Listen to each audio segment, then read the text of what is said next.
Buen día. Se expondrá el tema de tesis, programación de un sistema de medición de productividad para movimiento de tierra en una construcción de carretera por precios unitarios, bajo un enfoque PMBOK, impacto en el alcance, tiempo y costo, cuyo autor es Henry Curipaco Jaime.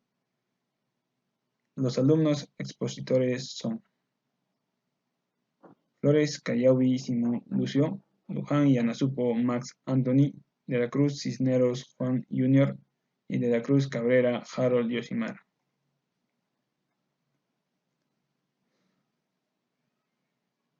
Actualmente, el movimiento de tierras en una construcción de carretera no está debidamente monitoreada y controlada con las herramientas específicas.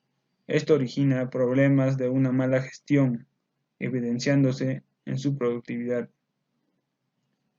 Esta presente tesis busca automatizar un sistema de medición de productividad para el movimiento de tierra en la construcción de una carretera. Este sistema de medición de productividad con el lenguaje de programación genera un informe de productividad detallado con datos cuantitativos y verídicos de todas las actividades realizadas durante la jornada y que muestran la situación actual del trabajo. El informe de productividad del movimiento de tierra es el sustento de la evaluación que se realiza al medir el desempeño y avance del trabajo. Esta evaluación se desarrolla utilizando la técnica del valor ganado, que es una herramienta de la guía del PMBOK, la cual integra el alcance, tiempo y costo del trabajo. Definición del problema. Monitorización y control del movimiento de tierra en la construcción de una carretera. El PMBOK posee una técnica de valor ganado, que es muy útil en el monitoreo y control, y que al utilizarlo nos permite medir cuantitativamente y en forma objetiva el desempeño y avance del movimiento de tierra.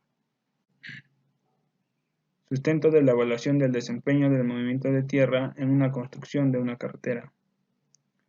Conocer la situación actual del movimiento de tierra al evaluar su desempeño es indispensable para los interesados, pero aún es necesario sustentarlo con información verídica de las actividades realizadas, representado datos cuantitativos.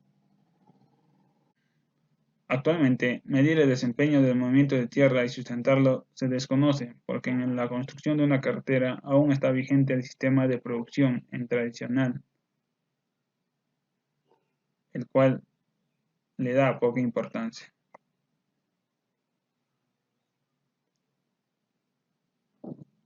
El problema principal de la cual se trata esta tesis es de qué forma hacemos uso y sustentamos una de las herramientas de la guía del PMBOK que nos permite evaluar el desempeño y avance del movimiento de tierra en una construcción de una carretera.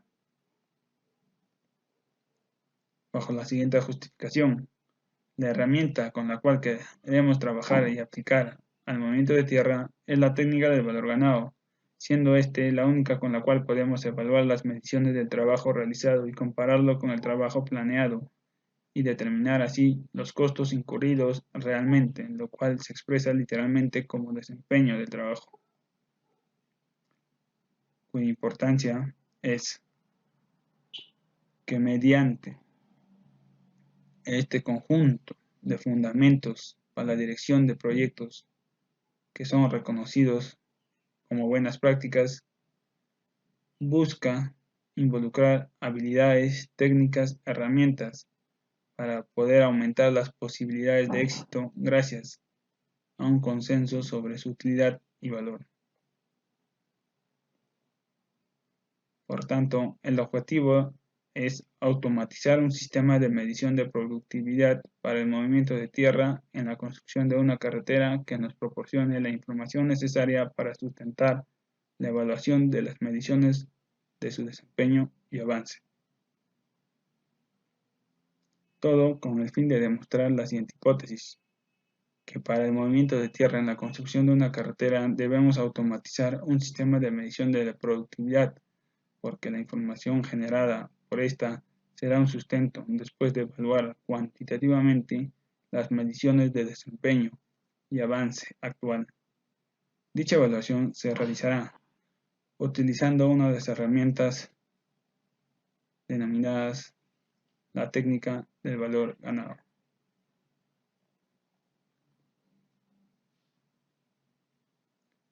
La guía del PMBOK en la gestión de proyectos. Inicio y desarrollo de la guía PMBOK. El PMBOK fue desarrollado por el Project Management Institute,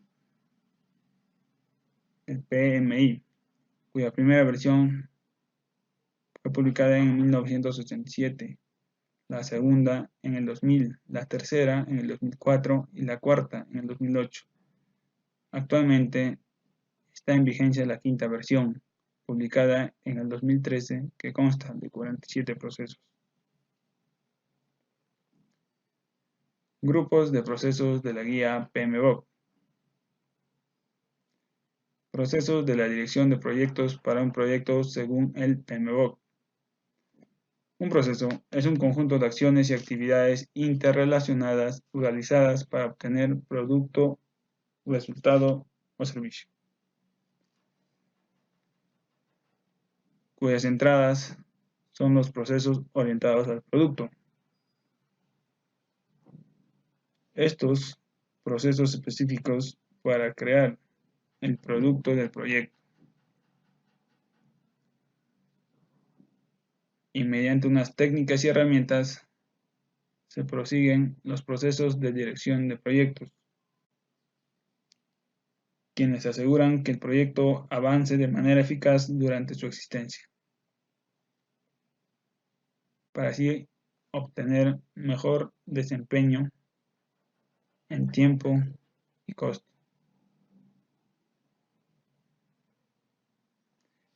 Ciclo de vida del proyecto según la guía del PMBOK. Existen 5 fases en el ciclo de vida de administración del proyecto. El inicio, la planificación, ejecución, monitoreo y control y cierre del proyecto, a las que se denomina grupo de proceso. Como se puede apreciar, se subdividen en 3 categorías: el inicio, propiamente dicho, la planificación, ejecución, monitoreo y control en conjunto, y por último, el cierre. Descripción de los grupos de proceso para la dirección de proyectos según el PMBOK. Procesos de inicio. Son aquellos procesos realizados para definir un nuevo proyecto o una nueva fase de un proyecto ya existente y mediante la obtención de autorización para comenzar dicho proyecto fase. Procesos de planificación.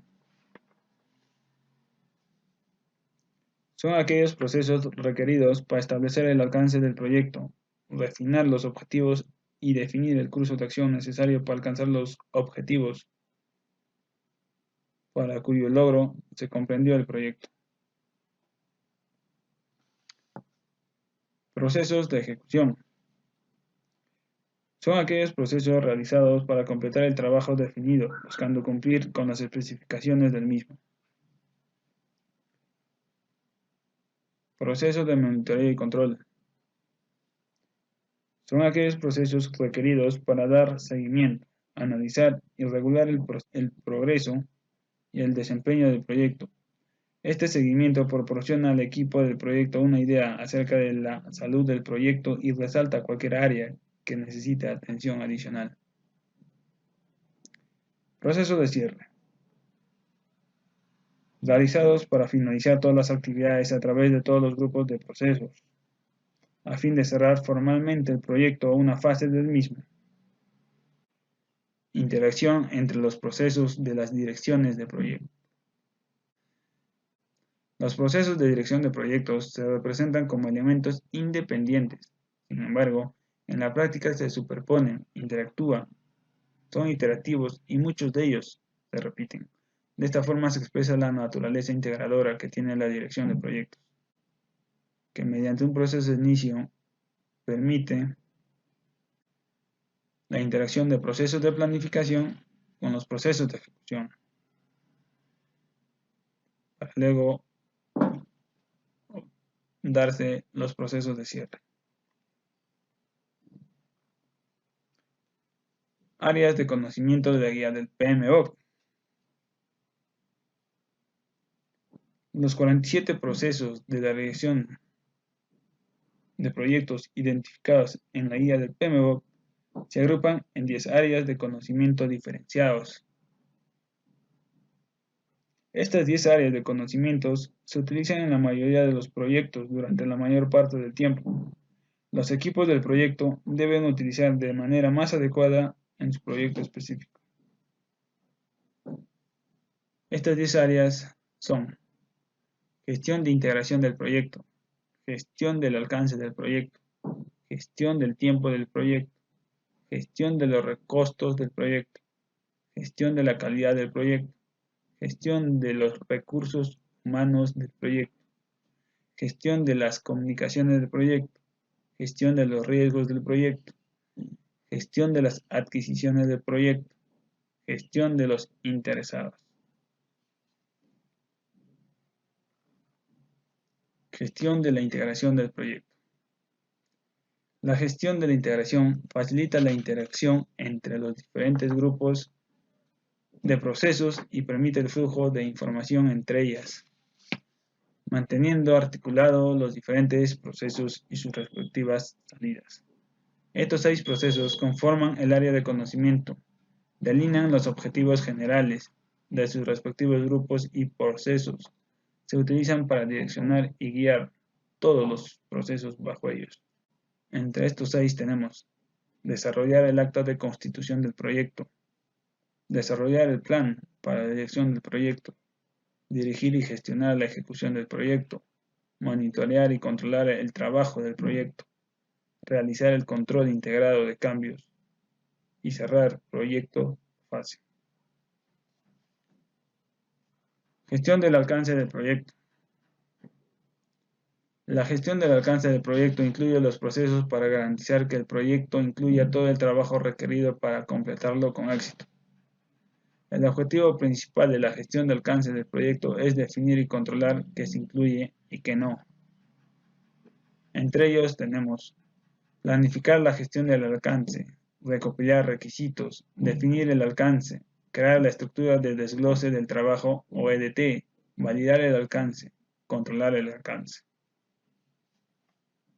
Gestión del tiempo del proyecto. La gestión del tiempo del proyecto incluye los procesos que nos permitan administrar el tiempo establecido como plazo para terminar el trabajo del proyecto. Los procesos de gestión del tiempo del proyecto, así como sus herramientas y técnicas asociadas, se documentan en el plan de gestión del cronograma. Por tanto,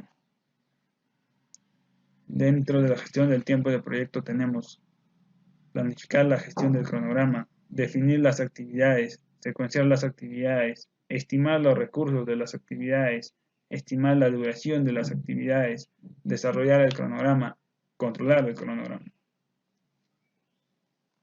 Gestión de los costos del proyecto. La gestión de costos del proyecto incluye los procesos que participan en estimar, presupuestar y controlar los costos de modo que se complete el proyecto dentro del presupuesto aprobado. Este proceso está precedido por un esfuerzo de planificación del equipo de dirección del proyecto. Este esfuerzo de planificación es parte del proceso de desarrollar el plan para la dirección del proyecto, lo cual produce un plan de gestión de costos que determina el formato y establece los criterios necesarios para planificar, estructurar, estimar, presupuestar y controlar los costos de los proyectos. Dentro de ellos tenemos: planificar la gestión de costos, estimar los costos, determinar el presupuesto, controlar los costos. Gestión de la calidad del proyecto. La gestión de calidad incluye crear, seguir políticas, procedimientos y así asegurar que un proyecto alcance las necesidades definidas desde las perspectivas del cliente. También podríamos decir que significa asegurarse de un proyecto que complete sin desviaciones respecto a los requisitos del proyecto. Entre ellas tenemos: planificar la gestión de la calidad, realizar el aseguramiento de calidad, realizar el control de calidad. Gestión de los recursos humanos del proyecto. Es el proceso por el cual se identifican y documentan los roles dentro de un proyecto, las responsabilidades, habilidades requeridas y las relaciones de comunicación, y se crea el plan para la dirección del personal. El beneficio clave de este proceso es que establece roles y responsabilidades. Dentro de la gestión de los recursos humanos tenemos planificar la gestión de recursos humanos, adquirir el equipo del proyecto, desarrollar el equipo del proyecto y dirigir el equipo del proyecto. Bueno, siguiendo con la exposición, la gestión de las comunicaciones incluye procesos necesarios para asegurar que la necesidad de información del proyecto y de sus interesados se satisfagan a través del desarrollo de objetos y la implementación de actividades diseñadas para lograr un intercambio eficaz de información, ¿no? En este caso, los directores del proyecto emplean la mayor parte de su tiempo comunicándose con los miembros del equipo y otros interesados del proyecto, tanto internos como externos. Los procesos que implican esta gestión son planificar la gestión de las comunicaciones, gestionar las comunicaciones, controlar las comunicaciones. Planificar la gestión de las comunicaciones. Determina la necesidad de información y define cómo abordar las comunicaciones con los interesados. Gestionar las comunicaciones. En este caso consiste en crear, almacenar, recopilar y distribuir la disposición final de la información del proyecto. Esta ventaja permite un flujo de comunicación eficiente y eficaz, ¿no? Controlar las comunicaciones. Permite controlar y monitorear la comunicación a lo largo del proyecto. Gestión de riesgos. La gestión de riesgos es el proceso de planificación, organización, dirección y control de los recursos humanos y materiales de una organización con el fin de reducir al mínimo o aprovechar los riesgos e incertidumbres de la organización. Los procesos que implican son planificar, identificar, realizar análisis cualitativo de riesgos, realizar análisis cuantitativo de riesgos, planificar la respuesta de riesgos, monitorear y controlar los riesgos. Ahora, voy a definir lo que es planificar. Aquí se define cómo realizan las actividades de gestión de riesgos. En la fase de identificar, aquí se identifican los riesgos individuales del proyecto y se documentan sus características, ¿no?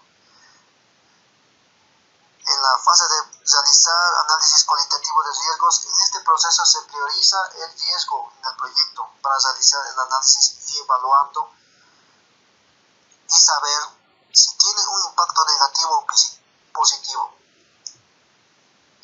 Realizar análisis cuantitativo de riesgos. En este proceso se analiza numéricamente el efecto del riesgo, ¿no? Ahora, lo que es planificar las respuestas de riesgo, aquí se desarrollan opciones y acciones para mejorar las oportunidades y reducir amenazas. Y finalmente está monitorear que aquí se implementan los planes de respuesta de los riesgos. Gestión de las adquisiciones del proyecto. Incluye procesos para comprar o adquirir productos, servicios o resultados que es necesario obtener fuera del equipo del proyecto. La organización puede ser compradora o vendedora de los productos en un proyecto. Estos procesos implican contratos que son documentados legales que se establecen entre un comprador y un vendedor. Los procesos son planificar, efectuar, controlar, cerrar las adquisiciones. Planificar las adquisiciones. Proceso por el cual consiste en documentar las decisiones de compra para el proyecto, especificando la forma de hacerlo o identificarlo a posibles vendedores. Efectuar adquisiciones. Consiste en obtener respuesta de los vendedores de seleccionar un vendedor y adjudicar un contrato. Controlar las adquisiciones. Consiste en gestionar las relaciones de adquisiciones, supervisar el desempeño del contrato y efectuar cambios según sea necesario. Cerrar las adquisiciones. Consiste en finalizar cada adquisición para el proyecto. Gestión de los interesados. Se refiere a gestionar las comunicaciones a fin de satisfacer las necesidades de los interesados y resolver polémicas entre ellos. Entre los procesos que hay en esta gestión son identificar a los interesados, planificar a los interesados, gestionar la participación de los interesados, controlar la participación de los interesados. Identificar a los interesados. Identificar a todas las personas de las organizaciones afectadas negativamente o positivamente por el proyecto. Planificar a los interesados. Aquí consiste en desarrollar estrategias de gestión adecuadas para hacer participar de manera efectiva a los interesados. Gestionar la participación de los interesados. Se administran comunicaciones con los interesados con el fin de satisfacer sus necesidades y abordar los problemas a medida que se presentan. Controlar las participaciones de los interesados. Se observa de manera global a los interesados, además de las estrategias de gestión, las relaciones y el plan de participación de los interesados. Trabajo según la guía del PMBOK. Monitorear y control del trabajo. Monitorear consiste en recopilar, medir y evaluar las medidas y tendencias que permitan efectuar mejoras a lo largo del proyecto. Control se realiza a partir de la recolección de información de avance y desempeño, de tal manera que las desviaciones pueden ser identificadas y en consecuencia determinar acciones correctivas para recuperar las desviaciones. Grupo de procesos de monitorización y control. Está compuesto por 11 procesos que nos proporcionan sobre el estado del proyecto y así permitir identificar las áreas que requieren más atención. En esta investigación se utilizaron 3 procesos de los que se refiere al alcance, cronograma y costos.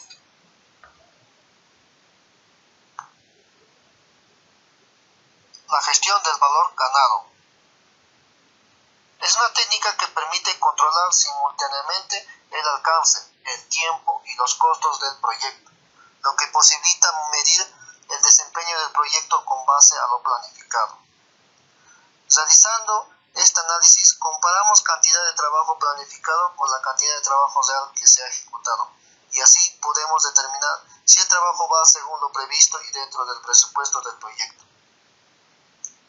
Esta técnica integra la línea base del alcance, la base del cronograma y la línea base del costo con el fin de generar la línea base para la medición del desempeño del proyecto.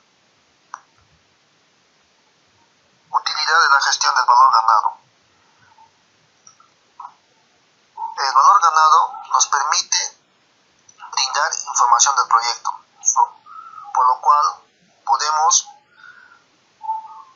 revisar si estamos por encima o por debajo del presupuesto y en qué proporción. También si estamos adelantados o atrasados en el cronograma. También nos permitirá analizar la situación del proyecto en términos de costo y de tiempo. También observaremos qué tan peligrosas y favorables son las tendencias que tenemos. Elementos básicos de la gestión del valor ganado. Dentro de los elementos básicos de la gestión del valor ganado están el valor planificado, el valor ganado y el costo real. El valor planificado es lo que hemos puesto en nuestro plan y ha sido aceptado como tal. Y normalmente lo consideramos como la línea base respecto a lo que se va a gastar y la cantidad de trabajo que se va a ejecutar en dicha actividad o fase del proyecto. En este caso es el monto que tenemos dentro del proyecto programado. El valor ganado es el trabajo que realmente se ha realizado en un periodo de tiempo determinado. Luego está el costo real. Indica el nivel de recursos reales que se ha gastado para lograr el trabajo realizado hasta la fecha. Indicadores de variaciones y proyecciones. Ingresados estos datos anteriormente estudiados, se procede a determinar el estado del proyecto tomando en cuenta los datos acumulados, según la programación y el presupuestado. Proporciona una base para la estimación en tiempo y costos hacia el final del proyecto. Dentro de esta metodología hay 2 indicadores muy importantes que los vamos a mencionar. Estos son índice de desempeño de costos, el CPI, e índice del desempeño del cronograma, SPI. El índice de desempeño de costos nos indica qué tan adelante o atrás estamos en la ejecución del presupuesto en relación a la ejecución del proyecto. Según la fórmula, esto es costo real entre el valor programado ganados. Aquí acá nos va a dar un valor, ¿no? Y este valor puede ser menor o mayor que 1. En este caso, si es mayor que 1, indica el porcentaje en ahorro en el proyecto. Y si es menor que 1, indica un porcentaje en el malgasto en el proyecto. El índice del desempeño del cronograma, que es el SPI, que nos va a decir qué tan adelantados o retrasados estamos en una determinada fecha de coste en relación a la ejecución de las actividades del proyecto, ¿no? El SPI es el costo real entre el valor planificado. En este caso, el SPI también nos indica, puede ser mayor que 1 o menor que 1, ¿no? Si es mayor que 1, nos indica un adelanto en el proyecto, y si es menor que 1, nos indica un atraso en el proyecto.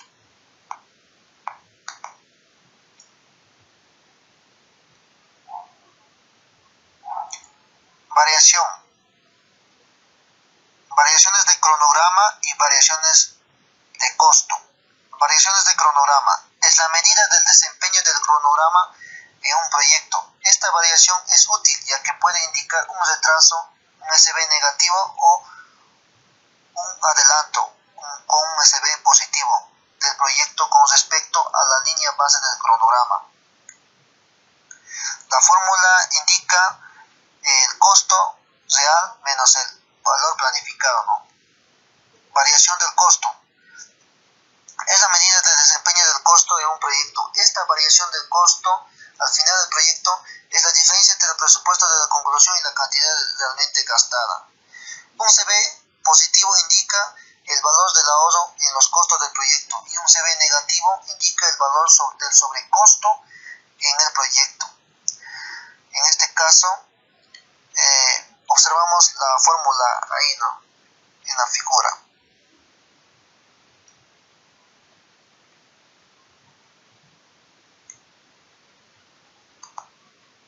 También existen otros indicadores de pronóstico que nos van a decir qué tanto nos va a costar nuestro proyecto si seguimos de esta manera o si tomamos acciones correctivas a una fecha de coste. Entre ellos tenemos la estimación a la conclusión. Quiere decir cuánto nos va a costar el proyecto al final, si consideramos todas las desviaciones que hemos tenido, y tenemos dos casos: si seguimos como hasta ahora o hacemos las correcciones en este momento. Estimación hasta la conclusión. De lo que hemos gastado en este momento, ¿cuánto nos falta por gastar?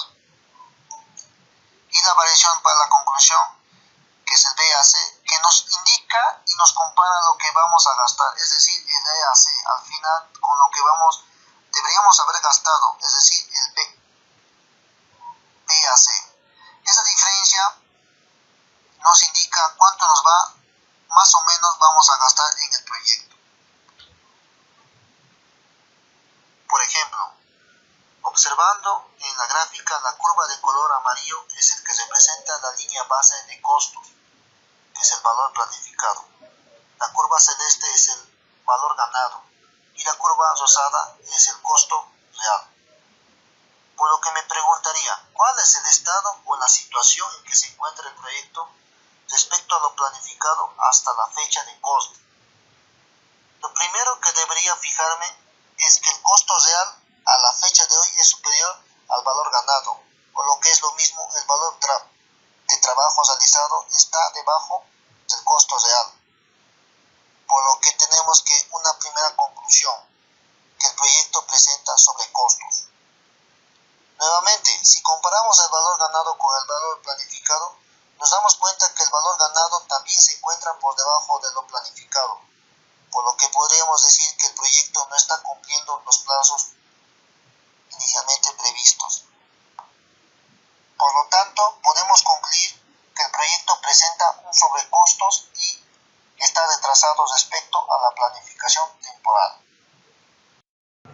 Bueno, continuando, veamos lo que es la productividad y movimiento de tierras para la construcción de una carretera. La productividad es la relación que resulta de dividir una cantidad producida y los recursos empleados para obtener dicho producto, ¿no? Bueno, el beneficio clave de este proceso es que establece los roles y responsabilidades del proyecto. Para hacer posible una alta productividad se necesita de calidad, es decir, de eficacia y eficiencia para producir las metas que se requieren en el proyecto, para obtener las metas que se requieren en el proyecto. En la construcción, en el ámbito de la construcción existen varios tipos de productividad. Por ejemplo, tenemos a la productividad de los materiales, la productividad de la mano de obra, que es la más importante porque dicta el ritmo del trabajo en la construcción, la productividad de la maquinaria y equipos, que es muy importante porque la utilización de estos equipos, de esta maquinaria, genera un gran costo para el contratista. Entonces, se tiene que evitar los tiempos muertos, ¿no? O sea, los tiempos sin uso de estas las maquinarias, porque resultan en pérdida de costos, ¿no? Entonces, en el gráfico podemos observar una zona de alta productividad, es decir, una zona con alta eficiencia y eficacia en la utilización de los recursos para obtener los productos, ¿no? Todo esto es gracias a la aplicación del Lean Construction, ¿no? Que se basa en un estudio que publicó en 1992 Lauri Koskela, que se denomina Aplicación de los nuevos métodos de producción a la construcción.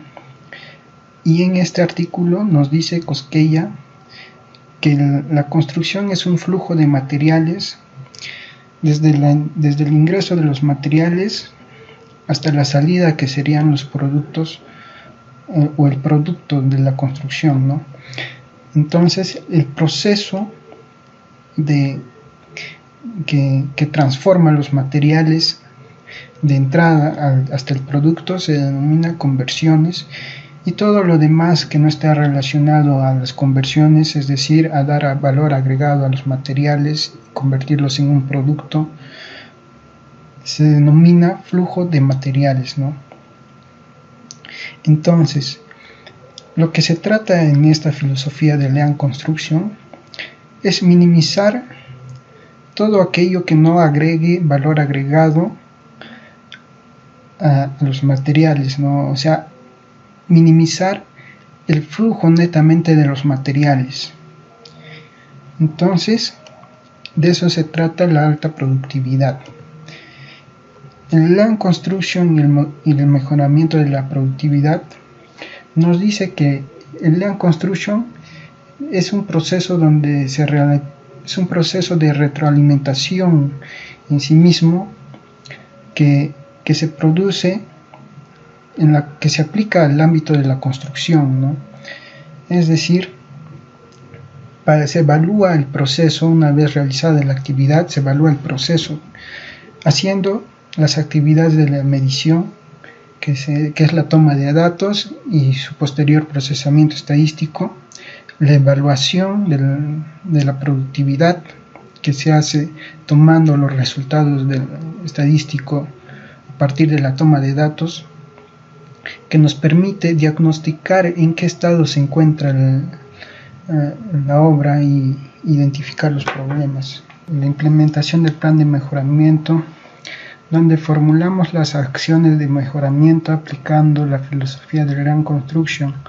Entonces se forma un ciclo de retroalimentación en este proceso, es decir, se tiene una mejora continua en la aplicación del Lean Construction al proceso, al mejoramiento de productividad.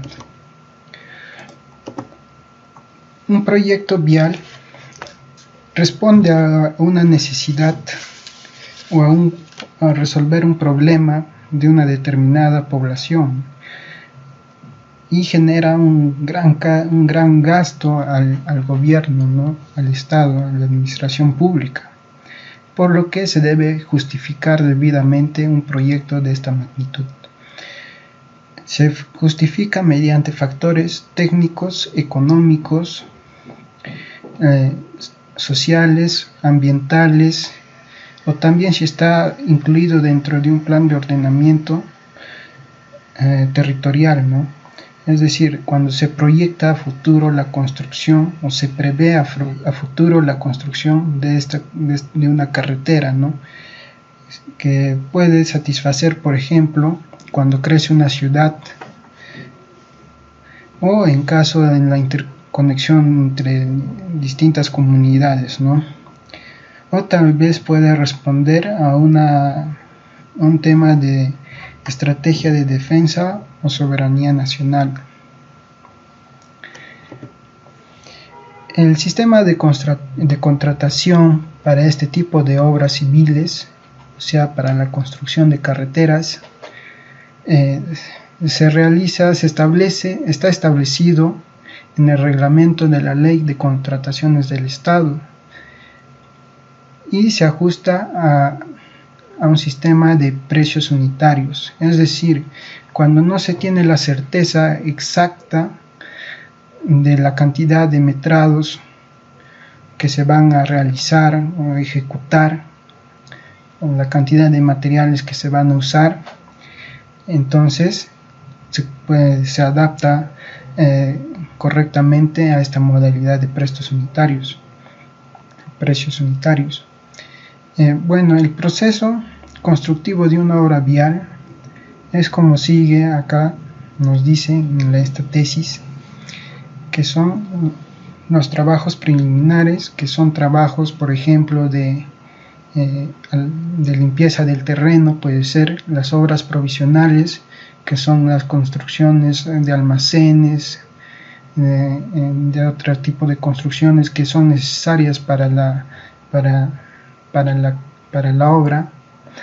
El movimiento de tierras, que comprende la excavación y el relleno del material, y que significa el mayor costo en este tipo de obras.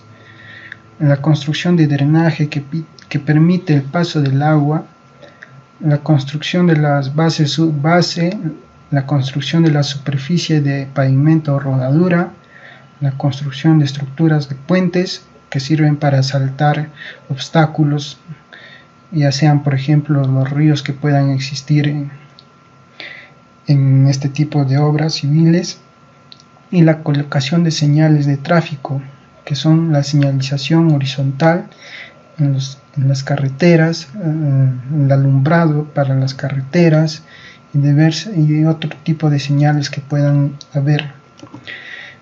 Las actividades típicas que comprende el movimiento de tierra son como se explica en esta imagen, pudiendo tenerse el corte del terreno.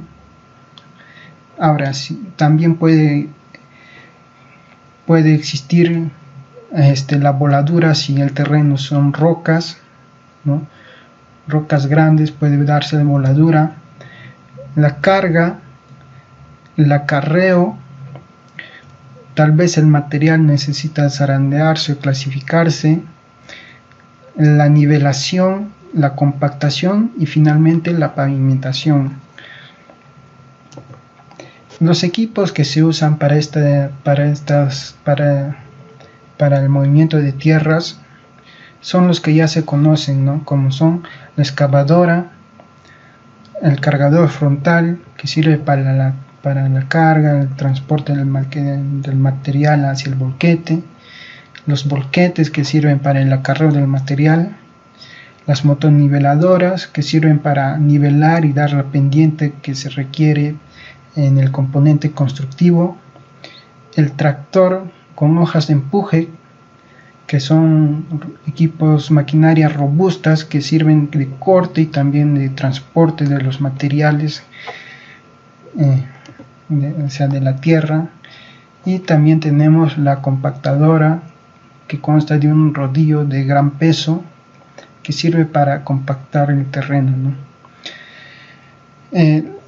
Ahora, las actividades que se realizan en el acarreo, la carga, el acarreo, la descarga y el retorno para el movimiento de tierras se vean afectados por diversos factores.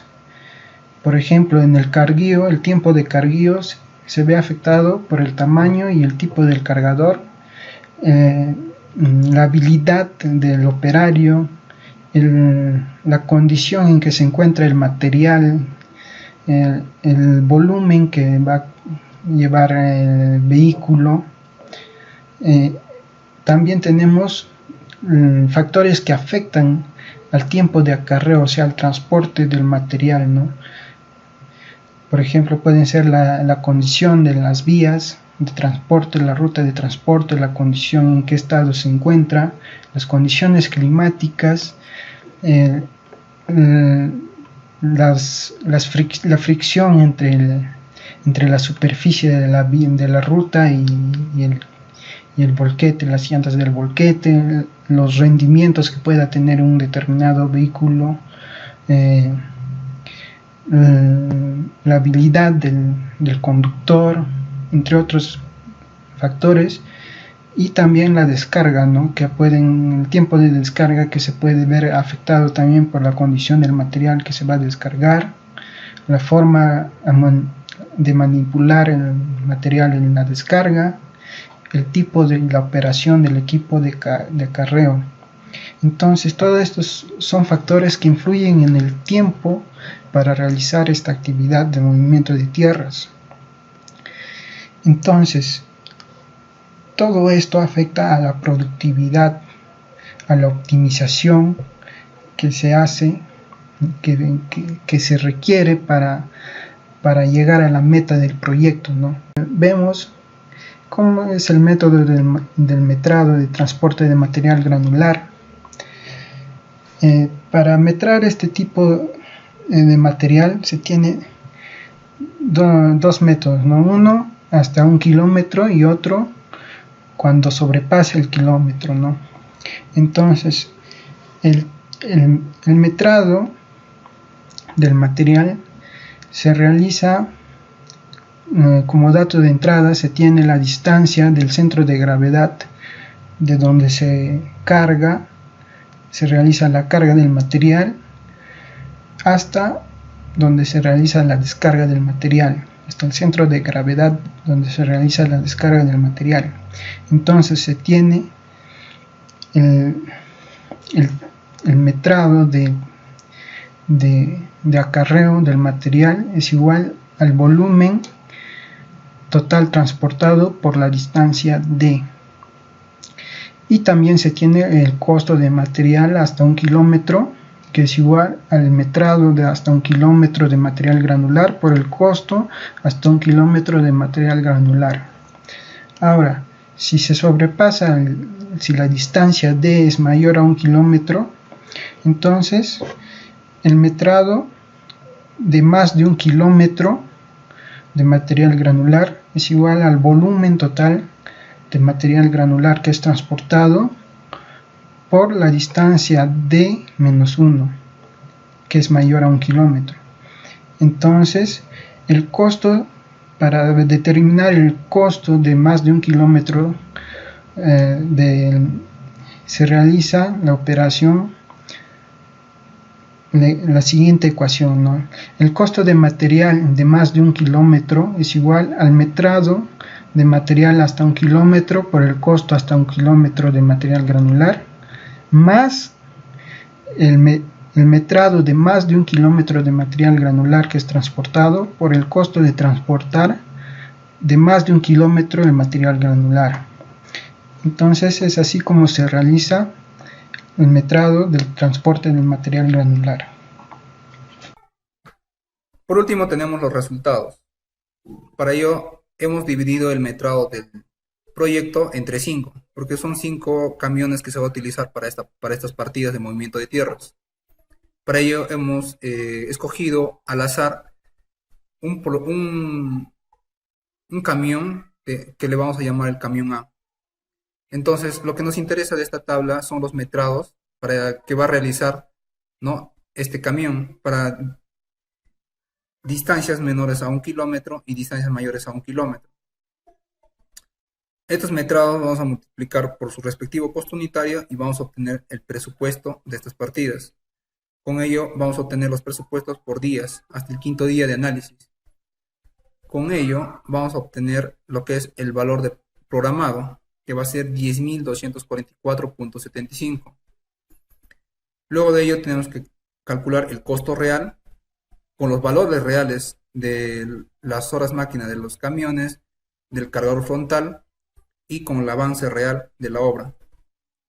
Acá tenemos un cuadro en la que tenemos el valor programado por días hasta el quinto día, el costo real igualmente hasta el quinto día y el valor ganado calculado hasta el quinto día. Con estos valores podemos hacer el análisis de variación. Tenemos el variación de cronograma, que va a ser la diferencia entre el valor ganado y el valor planificado, ¿no? Que va a ser LV menos BP. Podemos ver que va a ser una diferencia positiva. Esto nos quiere decir que después de trabajar los 5 días, estamos adelantados, ¿no?, en la obra. Luego tenemos la variación de costos, que en este caso va a ser la diferencia entre el valor ganado menos el costo real. Vemos que la diferencia es negativa, entonces con esto podemos concluir que estamos gastando más de lo que realmente hemos ejecutado. Con estos valores vamos a hacer lo que son los índices de desempeño, el CPI, que es el índice de desempeño de costo, que va a ser la diferencia entre el valor ganado entre el costo real. En este caso es menor que 1 y esto nos quiere decir que el costo del transporte de material granular está por encima del presupuesto. Luego tenemos el SPI, que va a ser la relación entre el valor ganado y el valor presupuestado. Entonces, tenemos que hasta el quinto día el transporte de material granular va a estar adelantado con respecto al cronograma, ¿no?, porque es mayor que 1, la relación. Luego tenemos que el índice de costo de programación, el SCI, que va a ser la multiplicación del CPI y el SPI, este es el índice que en verdad importa, vemos que es mayor que 1. Entonces con eso nos quiere decir que estamos yendo bien y el proyecto no corre peligro. En el siguiente gráfico observamos que el costo real, ¿no?, del proyecto por día es mayor que el valor ganado y este a su vez es mayor que el valor programado.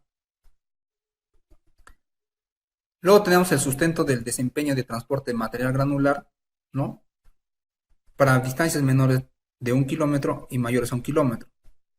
Entonces, la producción real que se ha tenido en estos 5 días de este camión es 10.500 metros cúbicos por kilómetro. Y la producción de transporte de material planificado, que lo estamos sacando del metrado, es 6.517 metros cúbicos por kilómetro. Entonces la diferencia de estos dos es 3.983 metros cúbicos por kilómetro. Esto nos quiere decir que este volquete que estamos analizando tiene mayor rendimiento que los otros. Y como podemos observar, con esta producción, ¿no?, podemos satisfacer el metrado, ¿no?, que se tenía con solo 3 de estos. Ya no necesitaríamos 5, sino 3. Entonces, el rendimiento de este camión es bastante alto. Luego tenemos el volumen transportado.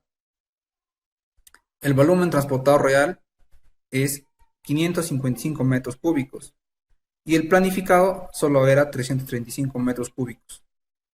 Entonces, con esto podemos darnos cuenta que, ¿no?, que también este camión sí es más, tiene mayor rendimiento que los demás. Luego calculamos lo que es el ratio, que representa el consumo de recursos por unidad de producción. Para ello vamos a dividir el valor proyectado entre el metrado, ¿no?, para calcular lo que es el ratio planificado. Esta relación nos va a dar 1.6, ¿no?, y que lo representa en la gráfica de color azul.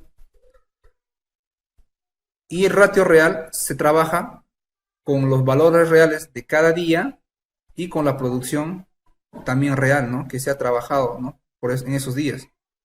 Entonces, como vemos en la gráfica, en todo momento el ratio planificado va a ser mayor que el ratio proyectado, ¿no? Eso quiere decir que vamos muy bien. El tiempo de promedio de espera y descarga tenemos que es de 2.3 minutos y el valor establecido en el manual de rendimiento CAD es de 2.4 minutos. Significa que estamos muy bien, ¿no? Que el cargador frontal tiene un trabajo eficiente. El tiempo promedio de espera y descarga es de 2.54, pero lo favorable es que sean 2 minutos. O sea, en esta parte acá sí estamos teniendo deficiencias. El tiempo de promedio de espera y carga por volquete es de 2.3 y el valor establecido en el rendimiento CAD es 2.5. Bueno, la diferencia no es mucha, ¿no? Así que creo que se está manteniendo bien en este sentido. Luego tenemos la distribución de tiempo por tipo de trabajo. Tenemos que el trabajo producido van a ser 22.4 horas, el trabajo contributorio 30 horas y el trabajo no contributorio 3.3 horas. Con estos datos de desempeño y buscando o querer mejorar, se debe aplicar la filosofía de Lean Construction. Por lo tanto, debemos reducir en mínimo las actividades que no generan valor, pues en este caso el trabajo no contributorio. La distribución de trabajo productivo, TP, tenemos que son 22.4 horas, ¿no? Como lo vimos en el gráfico anterior. Esto con velocidades promedios de 30 a 40 kilómetros por hora de cada volquete. Pero esto se puede mejorar, ¿no? Se puede mejorar el trabajo producido aumentando estas velocidades, ¿no? De 40 a 50 kilómetros por hora en situaciones favorables. Luego tenemos la distribución de trabajo contributorio, que vienen a ser las 30 horas. Entonces, si queremos mejorar, debemos minimizar las actividades que no generan valor. Por ejemplo, el tiempo de espera de espera y carga es de 2.3 minutos. Y este es adecuado, ¿no? Pero el tiempo de espera y descarga es de 2.54 y no es adecuado porque el promedio es 2 minutos. Entonces ahí tenemos deficiencias, ¿no? No, este tiempo no genera valor. Entonces eso debemos optimizar, ¿no? Y para mejorar también tenemos que aumentar las velocidades, como se ha mencionado hace un momento, ¿no? De los camiones, ¿no? Cuando sea la situación favorable. Luego tenemos la distribución de trabajo no contributorio. Si queremos mejorar, debemos minimizar las actividades que no generan valor. Como lo vuelvo a mencionar, este tiempo de trabajo no contributorio es el tiempo que no nos va a generar ningún valor, ningún beneficio. Y se tiene que reducir lo más posible. Luego tenemos las horas consumidas y proyectadas al mes. Nuestras horas mínimas para el mes son de 230 horas máquina. Para el volquete A tenemos que el tiempo es 47 horas máquina semanal. Y por tanto mensualmente tenemos las 282 horas, ¿no? Lo que supera nuestras horas mínimas. Al final lo que nosotros buscamos es balancear nuestros 5 volquetes y que estos cumplan sus horas mínimas. Bueno, como conclusión tenemos que con el valor ganado podemos sustentar la evaluación del desempeño y avance del movimiento de tierras. Utilizar la guía PMBOK y su herramienta técnica de valor ganado fue el eje de esta investigación, pues su aplicación es bastante favorable, ¿no? Para los informes de productividad.